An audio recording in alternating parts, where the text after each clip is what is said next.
Akashbani Imphal Moirangthem Ibehaibi pau pajari.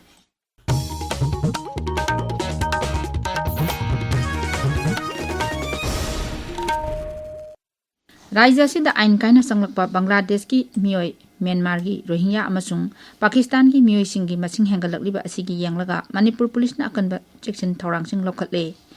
Police ki pawn hai mito sing khandoknaba thorangi sarup ama oina verification tawbagi thabak sathari. Amoromda security force na Chuchampur jila ki siden da thi humbagi thabak sathabada magazine yaudaba .22 rifle ama magazine yauba 9mm carbine ama magazine yauba 9mm pistol ama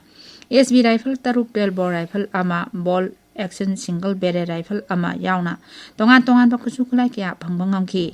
security force ki kangmuna dak lalon bada chenabani haiba mioi mari amasung kangpopi jila ki ti kulen kuldagi phare makoidagi kilogram ahum makhairongi heroin sel oina lupa lakh drama pan hena mobile phone taret chaka mari panba kari mari phagatba ngamki Meghalaya sarkar na raja sida SIB amadi S Sandolakba hengalakliba asi thengnanaba comprehensive mission mode policy ama semnaba warep lokre Meghalaya gi haksen mantri Amparin Bingdona hai lebak asi oina yengbada Meghalaya asi SIBS changwangna naba raja singi manungda taruk suba mafamda leiri mang hai goa da chatnariba ainga manana Meghalaya da ju luhong ringai mangwainana SIB test tokthok annabagi thabak paikhatnaba khanari Makna makata na hai SIB gi targeted screening pangthokpa jingnaba leirabadi matam chana test toktokduna layengbana khudongthiba thorakadabadagi kanba ngamgani Rashtriya Bal Swasthya Karyakram scheme gi makhada National Health Mission Nagaland amadi Apollo Children Hospital yanache ama sahi tongnakhre yanache sigi matung ina sahi 19 amadi masigi makhada leiba angangsingda naba congenital heart disease gi Screening amadi laying wagi kudong saba lemna phangangani National Health Mission Nagaland screening camp pangthoktuna leina asina narab angangsingbu Apollo Hospital Chennai da layeng naba thagani layeng bada sangba senpham pumba RBSK scheme amadi Apollo Hospital Charitable Trust na puthokadabani layeng mamatamda patient amagi attendant amagi lepham lemna pigani hairi masiga loinana Nagaland sarkar gi doctor amadi support staff sing pediatric cardiac care gi training su pigani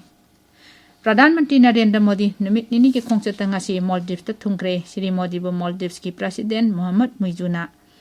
Belana International Airport taran oki Shri Modi amasung Maldives ki Rashtrapati Dr. Mohammed Muizuna Comprehensive Economy and Security Maritime Partnership ki thabak thoram singi matangda yengchingani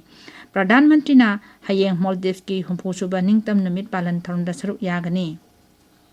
Kendra Gilalon Itik Mantri Piyush Goyal na hari Bharat amadi United Kingdom lebak anina free trade agreement ama sahi tongnariba asina lalon itik investment amadi employment ta chawna kanaba piragani Akashbani Paumina akhanana sanabawari amada Shri Goyal na hai free trade agreement asina lomi karbar macha tawri miyoising MSME sector startup amadi atopa service sector da leiriba miyoisingda khudongchaba phangalagani trade agreement asina United Kingdom gi market ta Bharat ta saba potlamsing professional shiksha lau singu amadi food processing gi potlam kaya phangalagani amaromda free trade agreement asi sahi tawnakhiba India UK CEO forum gi co-chair Sunil Bharti Mittal na nungaiba phongdokladuna hai innovation market access amadi investment gilamda asoba ahongba ama laklagani Confederation of Indian Industries gi Director General Chandrajit Banerjee na hai free trade agreement asina leibak anigi marakta leiriba mari hena sesilhalagani amadi economic growth purakpa ngamlagani Bihar the Election Commission a special intensive revision gi makhada electoral roll yengsinbagi thabak chada marfudama pan loisilakle Election Commission gi mute amana phongdorakpa gi matung ina Bihar gi block level office na thagalakpa report gi matung ina elector lak ama thiba phangdana leiri Poll body na hai elector lak kunmatoi dasmik taruk lekhide aduga lak kunthamatoi dasmik mangana mayumakai hongkhare elector lak taret na mafam ani humda ming pansin lamba thengnaki Block level officer na yumnumda sangduna yangsilabasu elector lak taret ki form lokatpa ngamdi loinana Bihar Rajya gi electoral roll gi draft copy mathang thagi amada phonglagani hairi pauloi jare